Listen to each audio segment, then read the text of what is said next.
Bismillahirrahmanirrahim. Assalamualaikum warahmatullahi wabarakatuh. Jumpa lagi dengan Butika.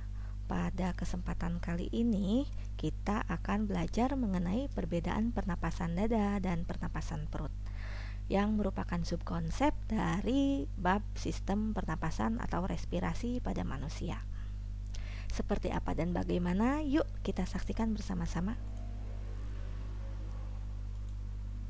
Nah, ada pertanyaan nih. Suara Lesti saat bernyanyi dan berbicara, apakah sama? Ibu yakin semuanya pasti pernah menyaksikan atau menonton ketika Lesti Kejora bernyanyi. Ketika bernyanyi kan suaranya lantang, menggema, bahkan jelas gitu. Tapi ketika berbicara, suaranya kecil, imut, lucu. Nah, kok bisa seperti itu? Apakah dibuat-buat? Ataukah Lesti memang memiliki teknik pernapasan yang baik? Nah, sebetulnya ketika Lesti bernyanyi, beliau ini menggunakan teknik pernapasan perut, sehingga suaranya bisa dalam, napasnya bisa panjang. Namun, apakah perbedaannya dengan pernapasan biasa? Nah, itu yang akan jadi poin pembelajaran kita saat ini. Nah, pernapasan dada ini hanya sedikit gambar atau ilustrasi yang menunjukkan bagaimana pernapasan dada terjadi. Pernapasan biasa yang sering digunakan istilahnya oleh orang awam merupakan pernapasan dada. Pernapasan ini dibantu oleh perubahan tekanan dan naik turunnya tulang rusuk yang dibantu oleh otot-otot di antara tulang rusuk. Paru-paru bisa mengembang, inspirasi ya, seperti sekarang nih di sini, kemudian ekspirasi akibat dari faktor-faktor tersebut. Ketika udara masuk, tekanan di dalam rongga dada membesar. Kemudian tulang rusuk naik, dada menjadi mengembang. Ketika melakukan ekspirasi, berarti udara keluar, maka tekanannya mengecil dan paru-paru menempis. Kurang lebih seperti itu. Dan bisa kita lihat di sini di garis yang warna hijau, kurang lebih tidak terjadi perubahan yang signifikan terhadap posisi dan bentuk diafragma. Nah, ini poin yang penting yang harus kalian perhatikan untuk melihat perbedaan pernapasan dada dengan pernapasan perut. Lanjut di sini. Pernapasan perut dibantu oleh gerakan otot diafragma. Otot diafragma itu yang mana sih? Otot diafragma adalah otot yang berada di bawah paru-paru dan bentuknya kira-kira seperti ini ya, bisa terlihat pada gambar. Di ilustrasi yang ini, yang sederhana, bisa terlihat ketika melakukan inspirasi atau ketika paru-parunya mengembang, diafragmanya mendatar.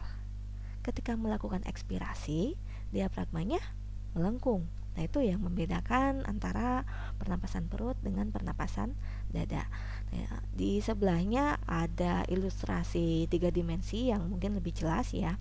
Jadi dada itu atau rongga dada akan tetap mengembang sama seperti respirasi biasa oleh pernapasan dada, tetapi efeknya akan berbeda. Kita lihat ya, mengembangnya lebih gede ya, katakanlah seolah-olah mengembangnya lebih gede, dan di sini aktivitas diafragmanya benar-benar terlihat begitu kira-kira. Nah, ini ada gambar yang lebih menjelaskan perbedaan antara chest breathing, berarti pernapasan dada, dengan diaphragmatic breathing ya salah, atau pernapasan perut. Nah, ketika pernapasan dada, napasnya itu shallow itu rendah gitu, kecil-kecil napasnya karena hanya bernapas biasa kan ya. Kemudian terlihat posisi paru-parunya seperti ini, diafragmanya seperti ini. Nah, lalu di sini nih, otot perutnya tegang ketika melakukan pernapasan dada. Sedangkan ketika melakukan pernapasan perut ya, selain faktor diafragma dan paru-paru tadi, otot-otot di sekitar perut itu lebih lembut, sehingga teknik bernapas ini sangat baik jika digunakan untuk aktivitas-aktivitas yang perlu mengeluarkan suara yang banyak, misalnya bernyanyi, menjadi komandan pasukan gitu, berbicara di halayak. Nah itu kira-kira. Nah, mudah-mudahan bisa dipahami ya. Next, kesimpulannya tadi ya, perbedaan pernapasan perut dan pernapasan dada kurang lebih yang paling mendasar adalah terletak pada posisi diafragma. Kemudian aktivitas otot tulang rusuk dan tekanan yang ada pada paru-paru. Selain itu di sini ada tambahan tekanan pada perut gitu. Walaupun perut bukan organ dada ya, tapi kan tubuh manusia itu saling berkesinambungan, saling berhubung maksudnya. Sehingga pasti aktivitas yang satu akan mempengaruhi aktivitas yang lain. Nah, tugas di rumah, coba membuat model paru-paru dari bahan-bahan yang sederhana. Seperti apa sih? Seperti ini sebetulnya proyek anak SD ya, tapi tidak apa-apa karena cukup menggambarkan proses pernapasan perut. Jadi menurut ibu relevan aja jika anak SMA melakukan praktek seperti ini.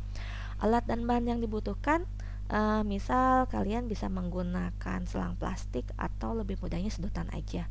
Di sini contoh dibuat menjadi bentuk ya terbalik ya, tapi bisa aja kalian masukin dua gitu supaya di kanan kiri bisa dipasang balon kecil 1 dan balon kecil nomor 2. Bahan utamanya yang menjadi rongga dada itu bisa menggunakan botol air mineral yang sudah kosong, kemudian dipotong menjadi 2. Kemudian di bagian bawah sebagai paru-paru kalian bisa pasang balon lain yang lebih besar atau menggunakan plastik. Penting tertutup aja supaya nanti posisinya vakum gitu seolah-olah di sini tidak ada tambahan udara ataupun pengurangan udara di dalam rongga ini, rongga dada. Begitu kira-kira. Mudah-mudahan pembelajaran ini membantu. Selamat mengerjakan. Sampai jumpa lagi di kesempatan berikutnya. Ciao. Wassalamualaikum warahmatullahi wabarakatuh.